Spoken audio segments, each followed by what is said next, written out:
What's up, guys? Jim from Wrestle Wellbeing here, and welcome to the first show of the year 2026.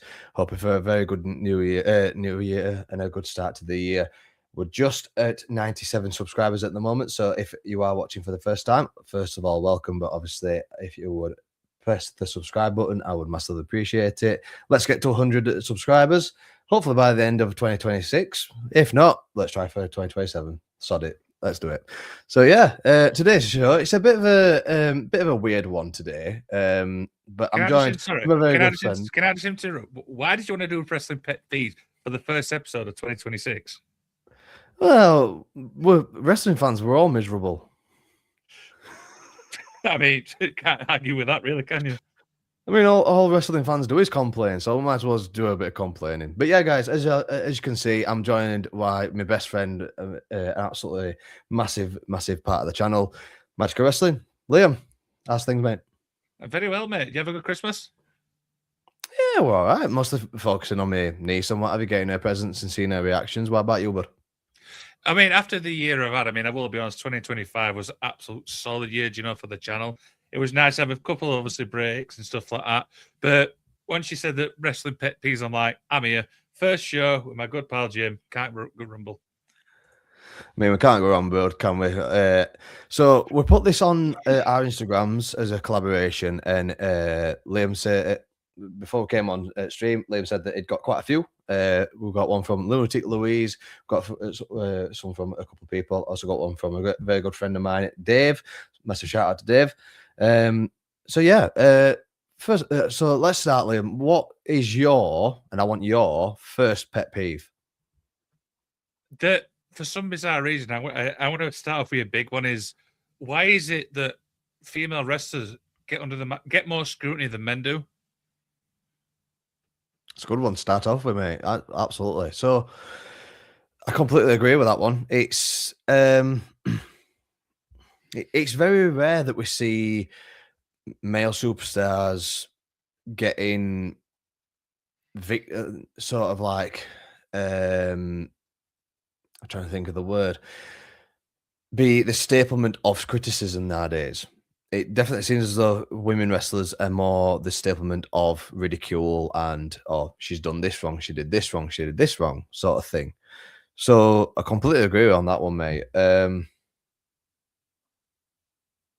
And obviously last year, myself and you did that episode where we talked about everyone's favorite, Mr. Meltzer, about his treatment of female wrestlers and how we weren't a fan of that.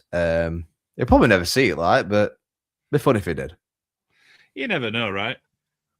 Yeah, you never know whatsoever. So my first pet peeve is, and I actually sent you my first pet peeve. I actually forgot what it is. I'm going to be honest with you. I'm going to get it up now.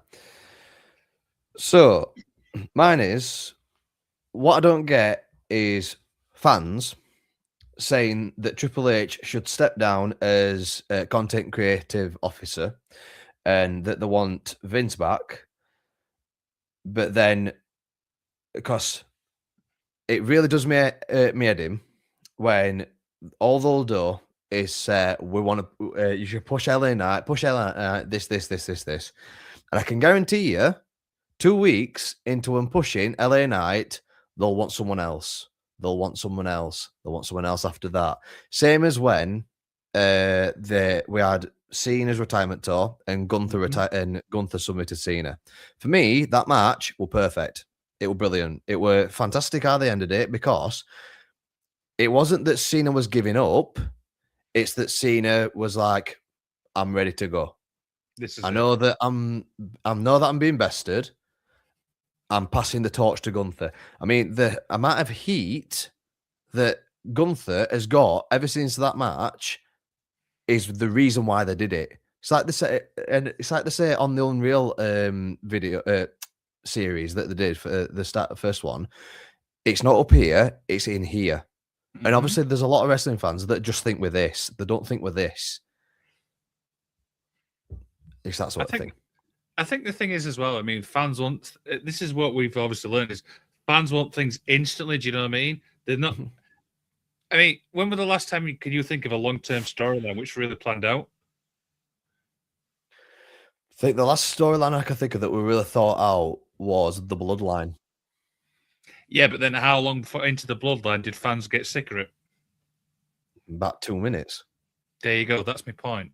Do you know what I mean? People I think saying that we'll, Roman should have been pinned and this, that, or the losing title, but then so like when he were against Drew, Clash at the Castle, Drew should not have won that match whatsoever. It was perfect the way that they did it. Bring Solo in. That's how you get Solo in. Have Solo cost Drew. Then that builds Drew as the ultimate babyface to go against Roman, to go against his bloodline, this, that, or the blah, blah, blah. You keep building it, keep building it, keep building it, keep building it. You have him face all these people. Eventually, people are going to start getting sick of it. And that's what they want because they want you to boo Roman more than you want anyone else to win, sort of thing. It's like, oh, for God's sake, just get the title off him. And the reaction when Cody beat Roman at WrestleMania 40 other year, that were deafening. It were unreal. absolutely, and it was well told out as well. Do you know what I mean? So, but yeah, in the terms of obviously with Triple H and stuff like that, I mean, it depends who you ask. Do you know what I mean? I mean, everyone likes Vince for obviously reasons. I mean, despite what you think of Vince, despite what he's done obviously throughout wrestling and stuff like that, he changed the landscape of wrestling. Do you know what I mean? Mm-hmm. You see, the thing that I have with people saying that they want Vince back is you look at the last 10, 15 years that Vince were in charge, all we had was pure shit. Yeah. For me, Vince's best days was the Attitude Era and Ruthless aggression. very start of the Ruthless Aggression.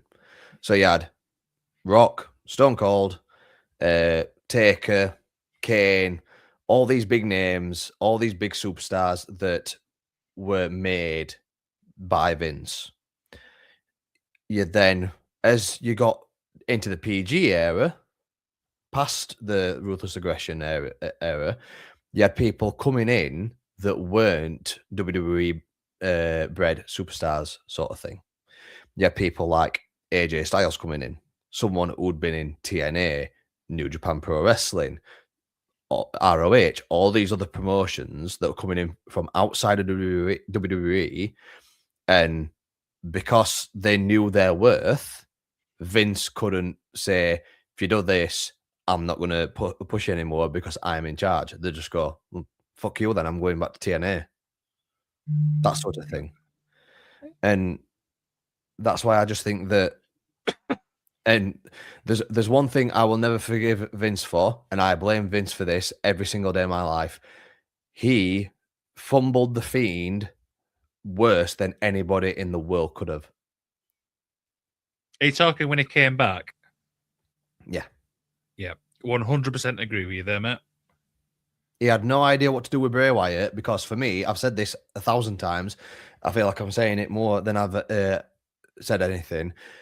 I think that Bray Wyatt was born in the wrong era. He should have been born back in the Attitude Era when there were people like Undertaker, like Gangrel. I mean, for God's sake, he were a killer clown in a time where you'd just got professional wrestlers like Kevin Owens, Sami Zayn, Roman Reigns, who just want a better life for the family.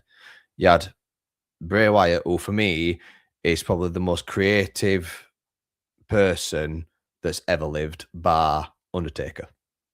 Now, That's just my thought. I've got a little side run for that. And I want to get your thoughts on it. Do you think WWE would be a little bit better if wrestlers be able to have a little bit of a creative control? I'm not talking full, but like a little bit of creative control of the character.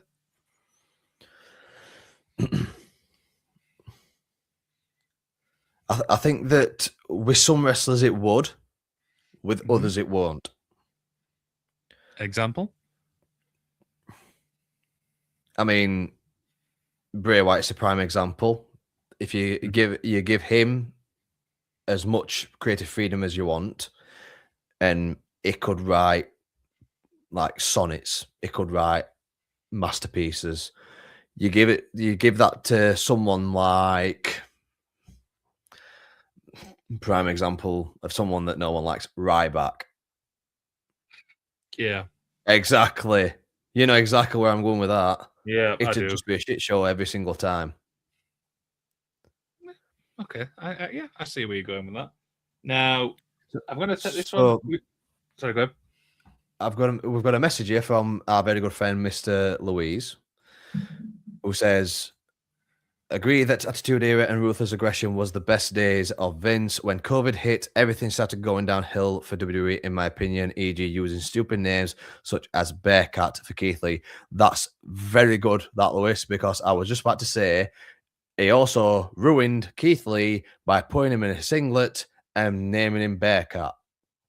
I mean, I love Keith Lee. I think he's amazing. I think he needs to come back to WWE. Second message from Louise is on WWE Unreal. I think it showed that Cena had a bit of creative freedom for his heel turn. Okay, interesting. Now, the next question I've got is obviously from Lunatic Louise, and I'm curious to get your thoughts on this. A count out draw.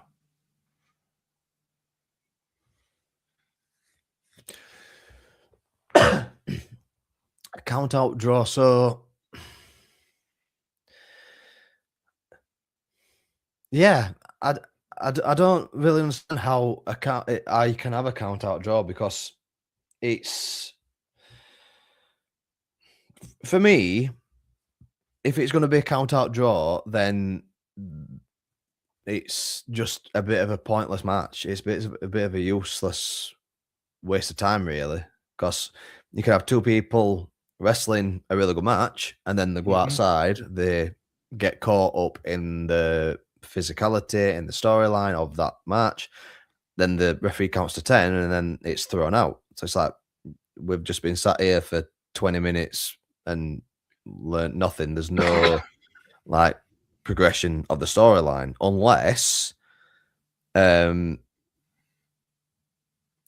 there's an actual repercussion because of it, sort of thing. So yeah, that's quite a good one. Louise has just commented as well. Don't like them because it confuses the crowd. I do understand where Louise is coming from there with that one. It's and he's just put it also downgrades the match. I think that's a good shout as well, Louise. That mate, well done. What about you, Liam? What do you think, bud? For me, it all depends. Like, is it building up to like a rematch or something like a, like if it's like a one-on-one match, you know what I mean, single, you know, and stuff like that. If it's building up to like a no DQ match, you know, something like that, then I can obviously get behind it. Yeah, I mean, I'm not sold on the idea, but I don't class it as a pet peeve for me personally. It's like you say, if it's to extend the storyline to a bigger match, so you have a traditional wrestling match, it goes to a count out draw. If it's then pushing to a false count anywhere match or an Iron Man match, and then that then progresses to, say, a steel cage match, then fair enough. That's that I can see why they do that, but I'm trying to think what match it was, and I think it was in the Vince era again, where there was a count out draw, and then the week after they had the exact same match, but it was a DQ finish. So it's like you've just wasted his time again, you stupid old twat. What are you doing? Proper Yorkshire, that weren't it? Proper Yorkshire. You Reds. Well, that's a whole debate itself. Never mind. Let's not get started on that one. So I've got one from my friend Dave, who I'm a very good friend with. One of Dave's pet peeves is fans getting mad because of slow built storylines. Example, the end of Cena's run. What's your thoughts on that, mate?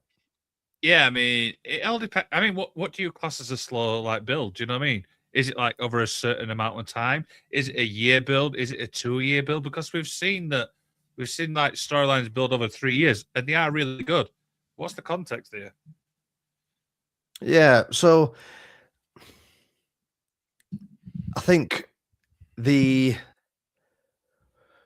prime example for a long book storyline is the Bloodline, because that went on forever. I mean, what 5 years, 4 or 5 years? For me, that I actually watched back the entirety of the Bloodline storyline thing. It's on WWE's YouTube channel. And when I watched it, I kind of did what me and you do now, where I basically analyzed every single bit of the storyline, every match, every promo, every like just facial feature and on all wrestlers involved, every wrestler that was involved for a particular reason, sort of thing.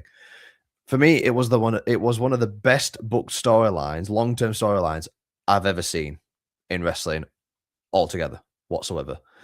And for me, I would rather be watching the same storyline that actually builds to something for 3, 4, 5 years than watching like back in PG era where the world title, the WWE title, sorry, was being hot potatoed between Randy Orton, John Cena, Triple H, and Edge. Edge. Yep. And once in a while, Shawn Michaels. Be them five. Mostly Cena and Orton. It were always them two. And then every now and again, Batista would pop his head up. Like, the fuck you doing here? Sort of thing. I always thought that Batista looked better with World Heavyweight title, if I'm honest. You know, the big, that one. Gold strap, yeah. Yeah. Yeah, big gold. For me, Batista, Edge, Taker all looked better with with that big gold. For me, that's a tangent that I've just gone on. So, so yeah, like I said, I would rather watch a 4 or 5 year storyline that builds and builds and builds slowly, and you're like, oh, I want to watch next week's Raw. I want to watch next week's SmackDown, because when the Bloodline storyline was happening, everyone wanted to watch SmackDown. The viewership says it all. I mean, I think SmackDown were getting 2 to 3 million views a week, and Raw were getting 1.5, 1.2. Do we know what they're getting now? I can't remember. I think it's a lot less. Give me a second, I'll find out for you. Carry on. But yeah, it's just one of them. Louise has put another comment in. Really appreciate the comments, Louise. This was the next point I was going to make. If it was in the feud or building up to a bigger match in the long run, I can get behind it. That's obviously alluding to what we said before with the counter draw matches and what have you. Excuse me. So yeah,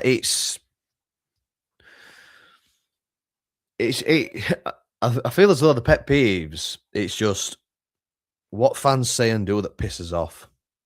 That we should rename it that. It just pisses off. So apparently, the average Raw gets is 2.5. Nice. So it is more than what we're getting. Well, yeah, I can see why. To be fair, I mean, you've got people like Stephanie Vaquer on Raw. You've got Rhea. You've got Io. You've got Kabuki Warriors. Some of the best wrestlers in the world, mate. Yeah, I mean, the rosters are massive, and Javon Evans has just signed for Raw as well. So it's going to be even better. Yeah, and that's the thing. I mean, with WWE, I mean NXT, their roster's so great, especially on the women's side. Definitely, mate. I think WWE's women's roster as a whole is the best women's roster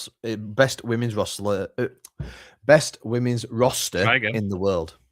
Put my teeth back in. You got the written. I know. It took me a while.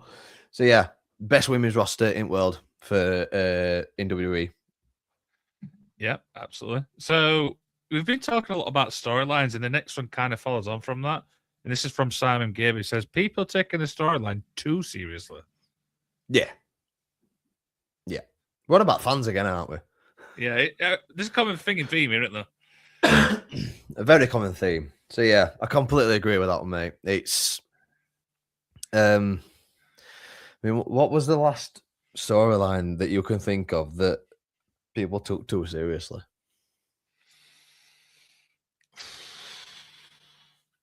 Do you know what? I don't even know. It is a bit of a thinker, that one, but yeah, I do completely agree. It just it's a bit embarrassing seeing obviously like WWE post something on the social media about this storyline and what have you, and someone's like, "Oh, that's two fights, two fights. It's this. They shouldn't be doing that. They shouldn't be doing this. They shouldn't be doing this. Shouldn't be doing this. If it were me in charge, I'd do this." It's like, well, you're not in charge, so shut up. There's a reason why Triple H is where he is, and you are where you are. Exactly. And then people make it personal, go, "Oh, he's only there because he slept with Vince McMahon's daughter." Like, no, he obviously knows what he's doing. So next one for me is, now this is just a personal opinion. I don't know what you think, Liam, and anyone that's watching. If you disagree, it's completely fine. This is a personal thing. I really, really liked watching WWE Unreal. I thought it were really interesting, really informative, and yeah, it's breaking kayfabe. But let's be fair, kayfabe's been broken for nearly 40 years. I'm trying to think of the first documentary thing which came out. Do you know, we like behind the scenes thing? It was that Dark Side of the Ring. No, there was something before that. I'm sure there was.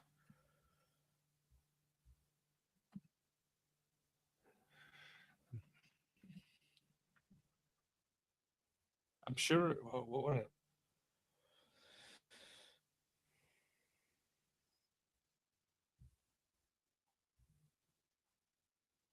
I think it was Beyond the Mat. Beyond the Mat, yeah. So yeah, people complain saying that they're not keeping kayfabe alive. Kayfabe's been dead for years. When did And Beyond the Mat come out? 99. So you know what I mean? I was 4. Yeah, there you go. I'm 30 now. I was 4 years old, guys. Come on, let's be fucking real, for God's sake. It's like I said, it's just getting to the point where it's just a bit embarrassing, really. And it's people saying kayfabe, or they're ruining kayfabe, this and other. It's like, you don't have to stay in character as much as they used to do. I mean, back in Attitude Era, when we had Taker and Austin and all that, staying in kayfabe was like a key element of the business. Now, everyone knows what goes off behind the scenes. Everyone knows, because everyone's got a phone. Everyone's got social media. And it ties on to my next one, but I'm going to leave it for a bit. Louise, we're another one. He agrees with me. Unreal was fantastic. Love seeing what went on behind the scenes, especially when they dived into what went down with Stratton and Flair. I second that massively. Is that on that? Because I've not even seen that bit. Yeah. So, you know, when obviously Flair and Andrade split up, Mm-hmm. I think it was either the SmackDown or the Raw after that, It was where where Tiffany said, you might be you might be good at winning at WrestleMania, but you're 0-2 in life, because she's had 2 failed. Yeah, I think she's had a couple of failed relationships or marriages or engagements or whatever.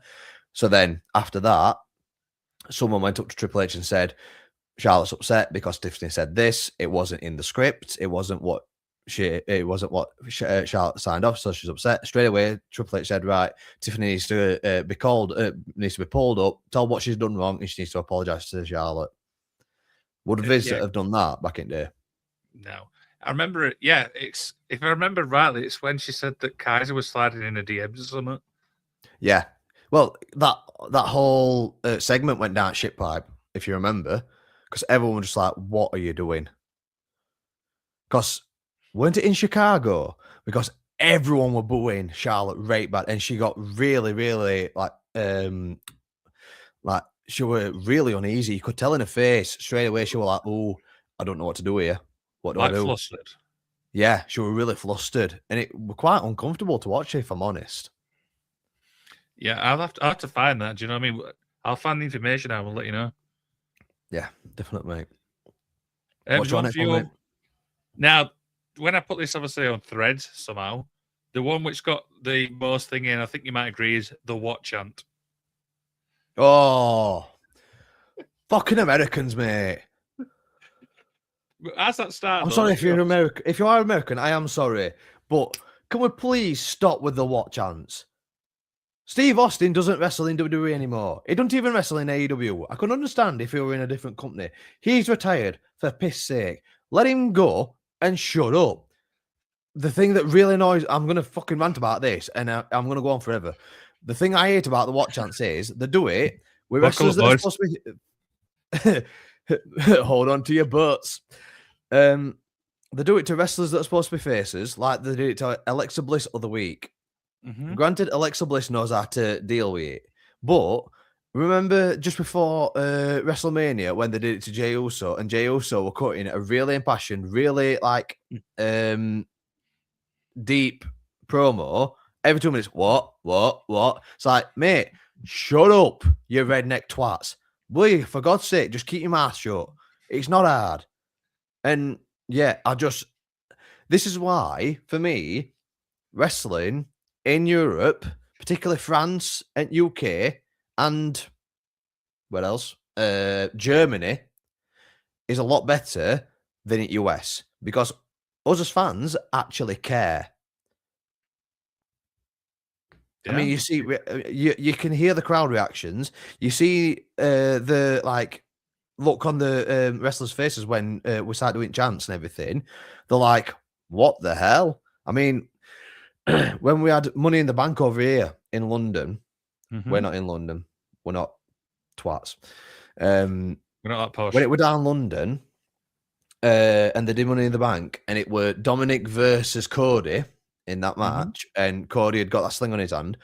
As soon as Cody Rhodes' music started and he walked out, and all crowd was singing along to his song, you see it on Cody's face. He's like, "What the hell?" And then he gets right pumped up about it. That's what we do over here, not just in UK, but in Europe as a whole. And that's what America's missing. I think what it is that because it obviously started in America, and it's been America's been its home for that long. I think American crowds have just got a bit. They've got a bit comfortable with having it there. That's why they've kicked off so much that Saudi Arabia's got Royal Rumble. That's why they've kicked off so much that they're in Europe this week and next week. But the crowd reactions are the reason why. I mean, they went to Puerto Rico for Backlash or something when Bad Bunny faced Damien Priest other year, and I think it was. Bad Bunny walked out, and it was deafening. There you go. Yeah, but I mean, straight away when I posted this, the one which got the most thing were what chance. I can't stand it, mate. Honestly, it's every single time that they start doing what chance, I have to turn it off because I just get annoyed. Thing is, you can probably actually pick out when they're going to do it as well. Yeah, exactly. So, but yeah, that's the one most common one. What about you, mate?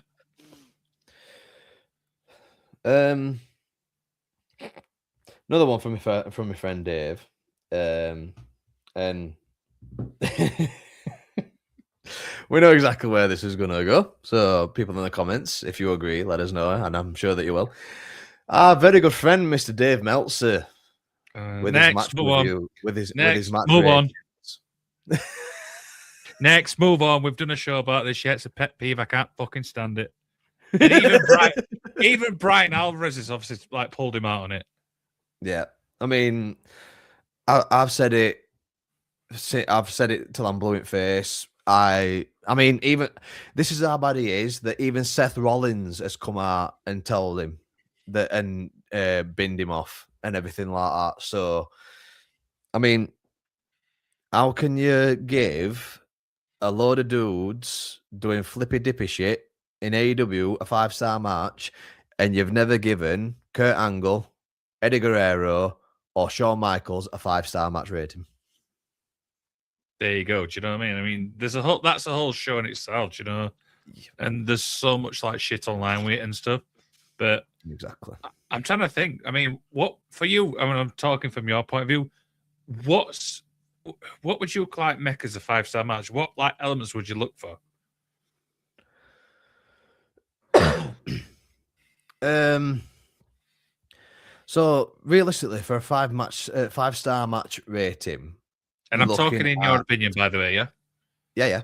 yeah. I would be looking for fluidity. So how smoothly the match goes. Um, and I don't mean no botches or all that, because at the end of the day, people make mistakes because we're all human. So that these things happen. The crowd participation, if it gets the crowd going, then it's good. The selling has to be on point as well. Mm-hmm. The chemistry between the wrestlers has to be on point as well. And it's just like when you've got two wrestlers in the ring that know exactly what they're doing and everything like that, and they know their role, they know what they're doing, and I mean, even I've got to say, even the referee, you've got to have the right referee as well. If you've got the right referee, then it makes the match 10 times better, Yeah. sort of thing. This is why I like the UK scene a lot because I mean I've interviewed so many referees. I mean the standard of refereeing in the UK for me, and I can't speak highly enough about this, is top notch. You've got people like Scott Bell, Rich Swift, James Greenwood. That's just three people there, and you got people like Katie. Those are just four names off my bat. There's probably loads more I'm missing. Those, do you know what I mean? The actual, that speaking to all those, knowing now what I know about wrestling, it's not easy being a ref. No, not at all, mate. I mean, everyone thinks that you're just there to count and dress like a zebra, but you could not be further from truth than that. And I think people, when they're getting into wrestling, whether that's as a wrestler, as a commentator, or whatever, I think they should take a class in being a referee alongside whatever it is they're doing so that they know what it's like to be a referee, because then they would appreciate and understand the art of wrestling a lot more.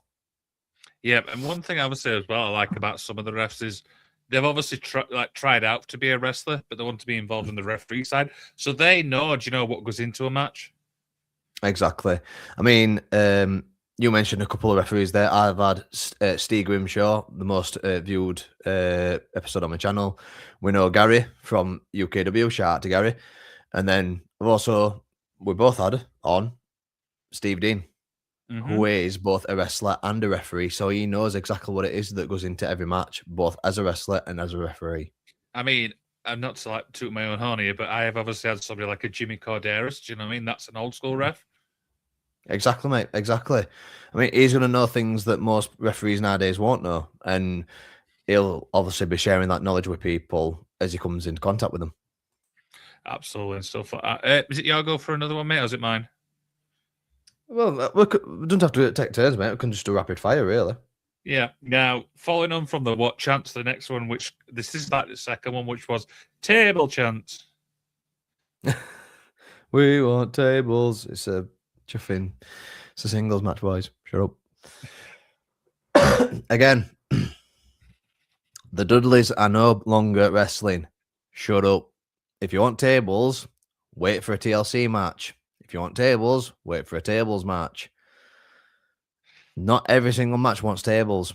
Just because someone's a bit hardcore and they like to swing a bat round doesn't mean that we should put somebody through a table. It hurts. Shut up. There you go. And there's sometimes you see it where tables don't break. Oh, it's even better. I love them, me. I think they're brilliant.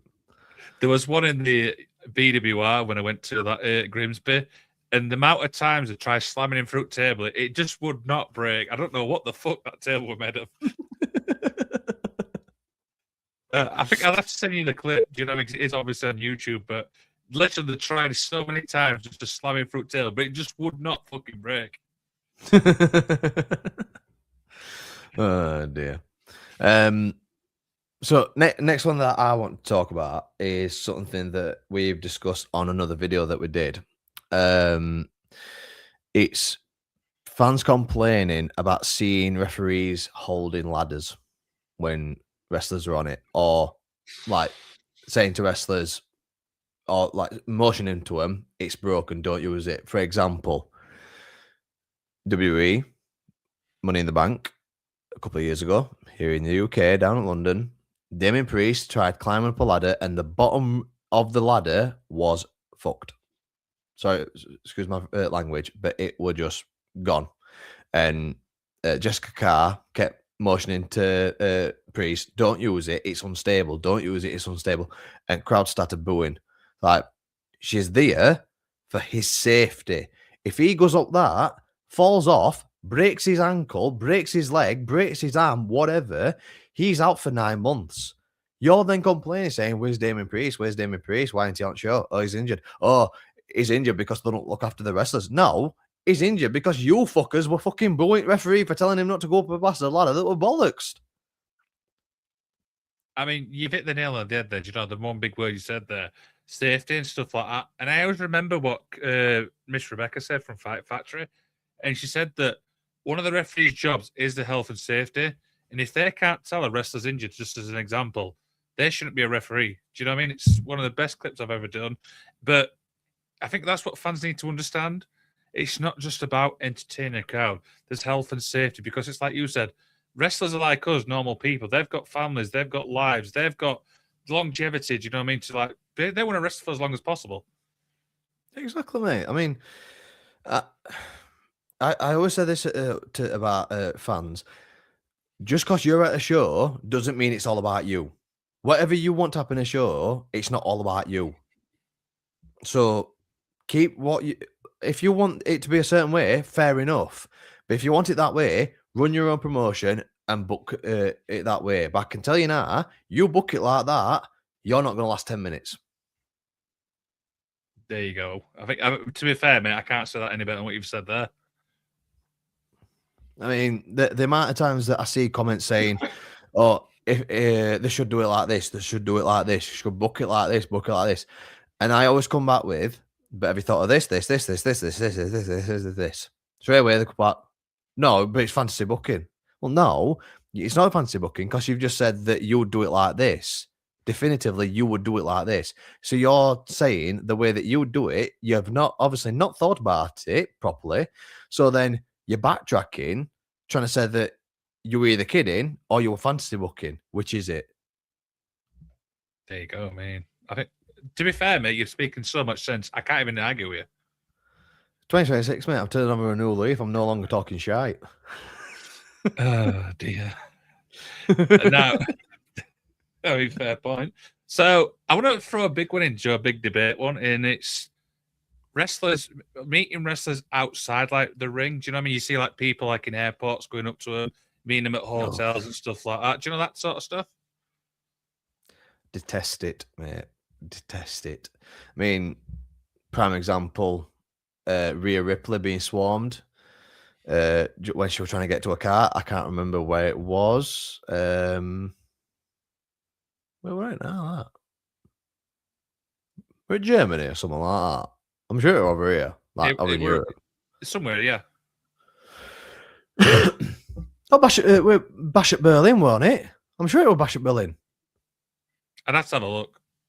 I'm pretty sure with that, but yeah, like it's definitely one of them. I mean, can you imagine? Picture this: that you're with your family, or you're a wrestler, or whatever. You've just finished doing a match, doing a show, whatever. You've been up since I don't know 3:30 in the morning. You just want to go to your car, go home, go to your family, or go home, go to bed. And there's people with magazines, with the phones in your face. If it were me, I'd grab that phone and plaster it to the face of the person. Mm-hmm. So the wrestlers are a lot better people than what I am because it's just because you've bought a ticket, again, doesn't give you the right to do and say whatever you want.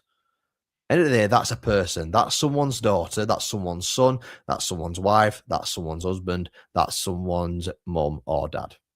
Would you like that to be done to your family member? No. So don't do it to other people. We had it at UKW where, do you remember the first show we went to at UKW before we started doing the live reactions? We were obviously there talking as we do. And I didn't realize the rest was behind us. And I'm like, in my own head, I'm going, should I approach him? But then I realized he had his family with him. And I'm like, nah. Exactly. I Exactly. mean, But you see it in not just wrestling though. You see it in everyday life as well. I mean, can't tell you the amount of times that when I was younger, we'd go shopping at Meadow Wall, that's in Sheffield near us, and the amount of times that I'd see football players, Barnsley players. I'm pretty sure that one time I saw Adam Hamill and Mark Roberts just walking through Meadow Wall with each other. Could tell it were them because they'd got great big Barnsley shirt on with AH and MR on it. And it was Mark Roberts. I mean, you can't exactly miss Mark Roberts. He's 6'9" and got bleached blonde hair. Did I go put to him and ask for 1,000 autographs? No. I treated him like a normal human being. Just went, all right, lads, and that was it. yeah. And I think what else I want to expand to that, obviously, with the social media side, because, and obviously you can vouch for this as well, as we're in a fortunate position that we obviously speak to wrestlers and stuff like that. So we get to know the people outside the ring. Do you know what I mean? I mean, I remember when Casey Owens said that people were following his sister, you know, for all that run rings. And I'm like, what are you doing? It's like on my Facebook, I mean, I'm not going to lie, is I get like friend requests from like, you know, so not friend requests, friend suggestions from like, oh, this person's, but it's this wrestler. Do you know what I mean? I'm like, do I want to add him? I'm like, no, because it's like you said, it leads back to like the privacy thing. Exactly, mate. You've hit nail right on the head there, bud. It's like I said to you the other day. I think that social media is not only the greatest thing that's ever been created, but it's also the worst at the same time because of what people use it for. I I'm mean, gonna say, there are I'm gonna, I'm well, sorry, I'm gonna say right now is, I feel like the bad outweighs the good. yes, definitely, absolutely. The amount of vindictive and horrible people in this world massively outweighs the good people in this world, and that's a sad thing because you think that nowadays, especially when we're coming into a time where there's a lot of political correctness, there's a lot of people calling snowflakes, there's a lot of people that are like, I don't want you to call me this, I want you to call me this, I identify as this, I identify as that. You'd think that in today's day and age that people would be more compliant with people's privacy. We think with just being like, right, that's someone that I don't know. I know of them, but I don't know them personally. If you know that person personally, fair enough. Go up to them. If I see someone that I know personally, I'll go up to them, say, "Oh, give him a hug, and we'll have a chat." If I'm passing someone in the street, I'll just go, "Hiya," and that's it. End of the day, There I you don't know go. this person. Well, how would you react? Like I want to obviously expand on what you just said. There is, if you obviously go up to somebody, let's say you've interviewed, like when you saw Steve Grimshaw, what was the first thing you did? Because you've obviously spoke to Steve, but what was it like that first interaction? I screamed his name. I went, "Steve!" And he just went, "Jim!" He walked over to me and gave me a big hug. But I did say to him that we're going to Kingdom Wrestling. We're going to watch Toyal Rumble. You're going to be there. Yeah, I'm there. Right, I'm going to give you a big hug. Yeah, you best do. That was a conversation that we had over messaging. So then, obviously, there were Steve there. Nikki was there. Gareth was there, obviously, in crutches. I hope that I was I'm here. sure that yeah, you were there. Well, you went with me, and don't say it. I know you're going to say it. Don't say it. What? That we went to the wrong church. I know. Shut up. Don't do it. But yeah, obviously Jim, Steve were which church there. did we go to? Shut up. Nicky were there. Steve were there. Gareth were there. I hope that Gareth is getting better, and I hope he's fully healing nicely. And obviously, you knew more people then than I did because you've been around the industry a lot longer than I have, sort of thing. Um, and when we got sat down and everything, they were just normal people, and We that's what we forgot need to treat somebody. each other like. We They forgot were somebody. lunatic Louise there. Yeah, no, that's what I mean. We forgot him. We didn't forget him. It was in the Said that there were a comments. lot of people there. All right, okay, go ahead. Lunatic Louise is part of that because he is choo choo. And do you know something? I mean, I still smile about that actual show because there was so many like moments which is like made me smile. Do you know what I mean? Like being there, like during obviously like the what was going off in the show, being part of a lunatic Louise like entrance. Come on, Yeah, that would meant that. I love that. That was brilliant. I love Louise, mate. I think he's an absolutely stellar lad. I think it is. I think his family have done a fantastic job with him, and I think that is a credit to himself, his family, and the guys at Hot Tag. So, Louise, I know you're going to watch this, bud. I actually had a quick interview with Louise, a couple of quick fire questions, but also talked about how wrestling has helped him with his mental health and what have you. And it was an absolute joy to talk to such a lovely, respectful young lad, and it was just brilliant. So yeah, absolutely love Louise. I can't say enough good about him. shall we announce where we're going to be on the next show to see if he's going to be there? Oh, go on then, mate. I'll let you do it. Let's get the day up. Do you know the show, right? You have to remind me. Don't be a dick. Sunday, the 1st of February, Planet Wrestle. Jim, me and you are going to be there. I know, mate. It's gonna be a right laugh. And the best part about it, though, let's not forget the biggest part. We're bringing our live reactions. Yes, mate. Doing his live reactions on that day. If you are at Planet Wrestle and you see us, please come up to us, say hi, get involved in the live stream. I'm going to be fetching that sign there. If you can't see what it says live, hashtag it's okay to talk. I'm going to be fetching that because the amount of people that come up to us and say, "What are you doing?" We've got a camera, we've got some microphones, we've got a laptop. What do you think we're doing? Directing a film? But you know the best part about this actual show? I mean, I've got the thing in front of us. We've got Alfie on it. Do you know what I mean? We're dying to see obviously Alfie in person. We've got Axel the Clown, Freaky Felicia, Mr. Ricky, Joe Wade. No, yeah, no. Sorry, yeah, Jay Vertigo, Natalie Sykes. You know what I mean? There's some incredible talent. I cannot wait for this one. I'm looking forward to that one, particularly with Axel and Alfie. Obviously, I've had them on the channel before. Looking forward to meeting Freaky Felicia as well. So, yeah, I think it'll be a really good show. Absolutely. And then, then of course, hopefully, all being well, April 4th, we're going to be at Fight Factory. Yeah, I'm going to be going to so many shows that I'm not going to be able to keep count. And of course, Jim, we've got to go back to UKW at some point. Definitely, absolutely, we need to go back to us. It basically feels like a second home at UKW at this point. I mean, the guys there know us. They're all very fond of us, which is weird because I'm a bit of a mad bastard. But anyway, still need to take Mustafa Khan up on his offer on Give Me a Chop because I want to see if I can take it. I am still going to the gym. I am working hard to hopefully, if I can, possibly step into the ring at some point. I think you should step into the ring as well, Liam. Oh no! Oh no! Oh no! I saw. I felt the chaps when he played when he fought Johan. So no, that's no. Can you just imagine that you jump into the ring and Mustafa picks you up like you're a 12-year-old boy? No, exactly. Stuff like that. Yeah. But the good thing is as well, I mean, we've been obviously doing these live. I want to talk a little bit about live reactions because we've obviously been building it up and up and up. But now we've got the equipment now. Do you know, we've got a decent equipment. We know it's going to work. And yeah, I can't wait for it. Yeah, I'm saying, mate. I've really enjoyed it ever since we started doing it, and it's been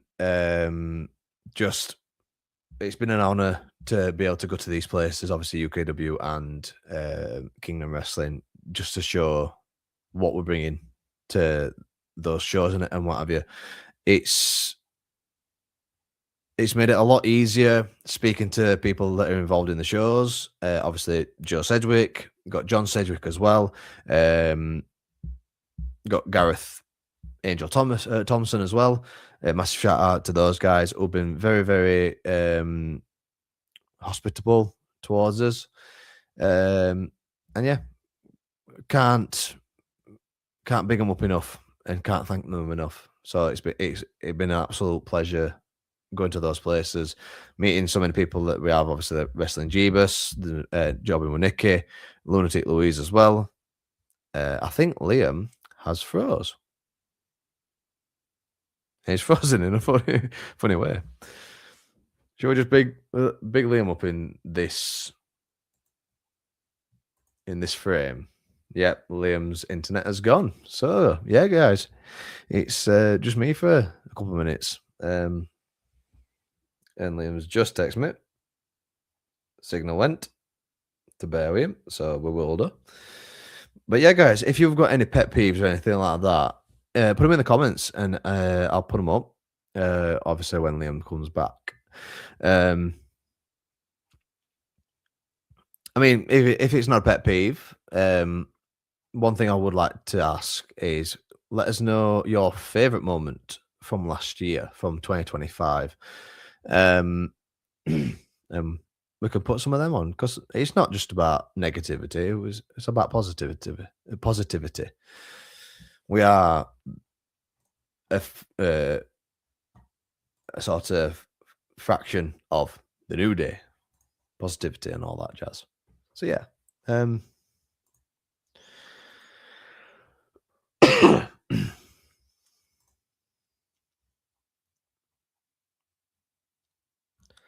gonna put a sound on for when Liam comes back.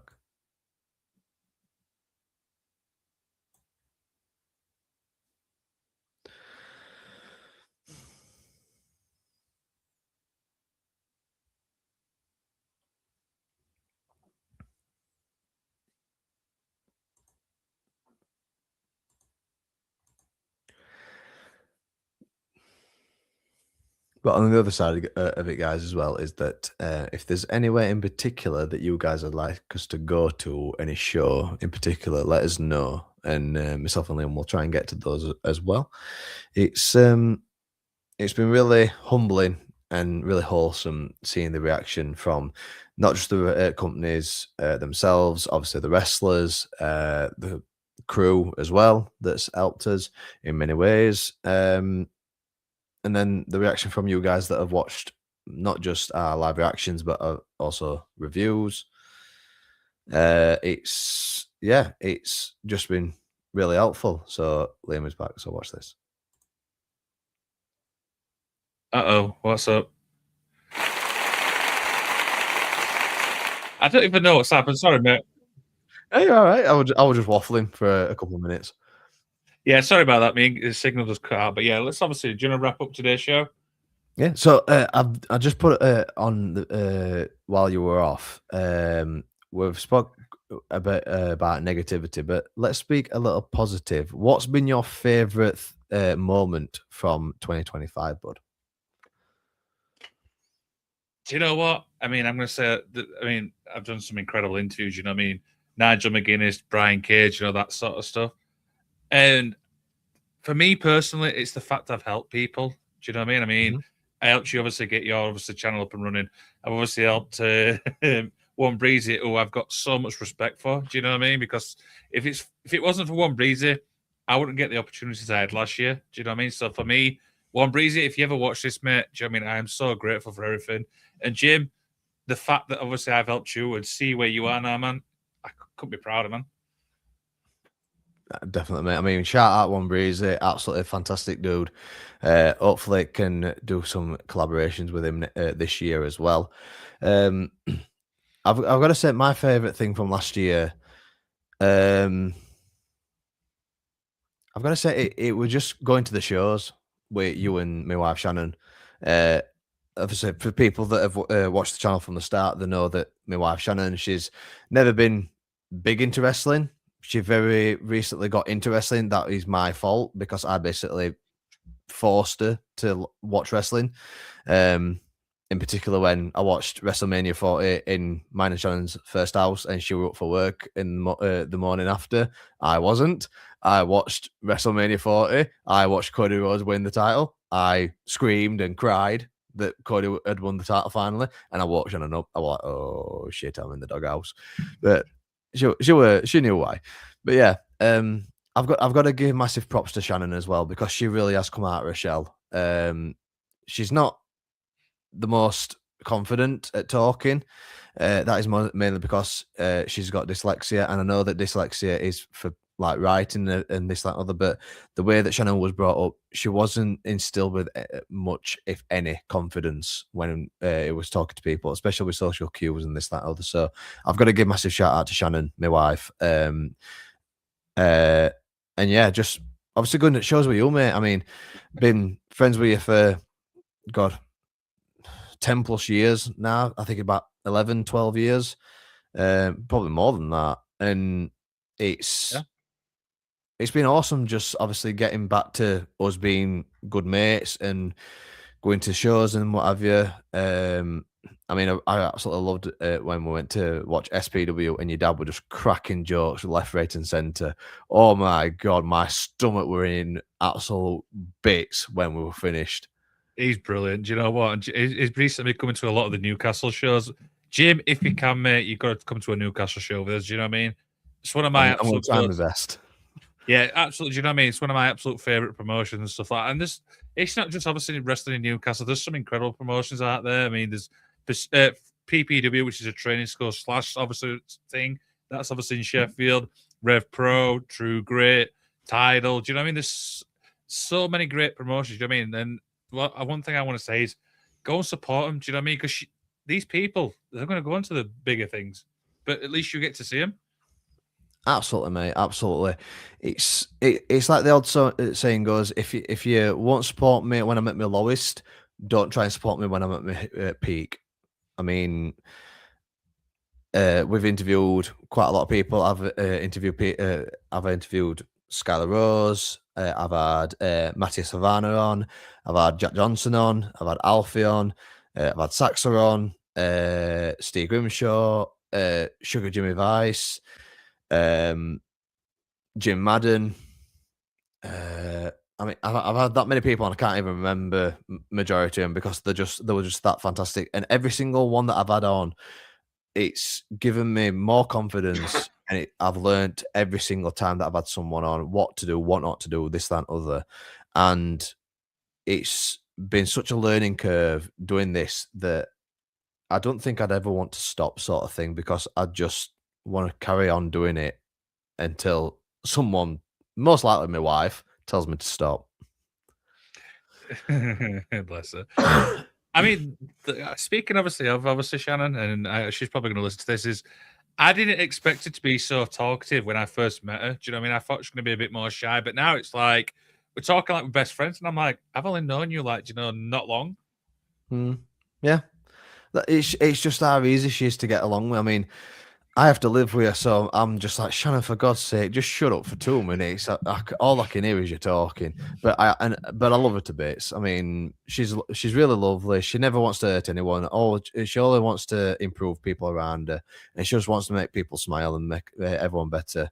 I mean, prime example is my niece. I mean, my niece absolutely loves bones off her, Shannon, and I can see why, because she's just so lovely. I mean, it's not after the first time I met her, what she said to me.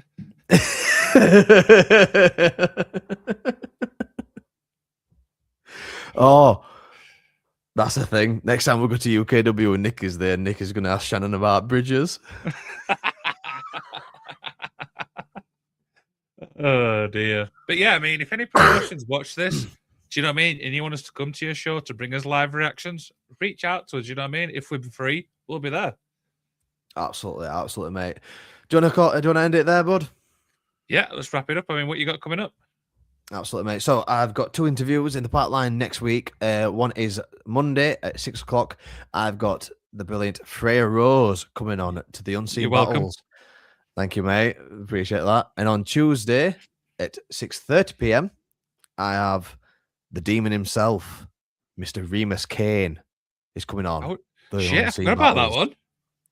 Yeah. Barnes' own. So it's just going to be 2 Barnes lads like me and you just talking shit. Absolutely.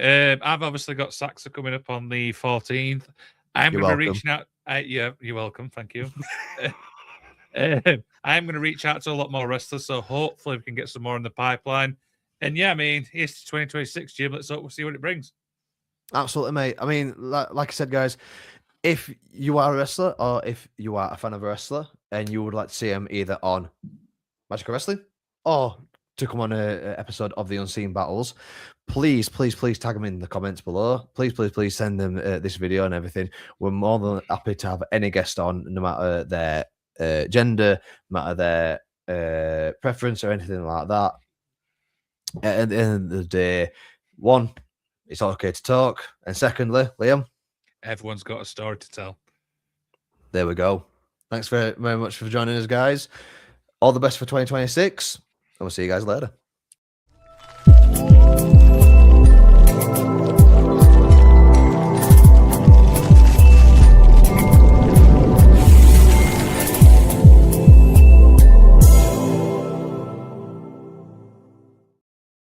So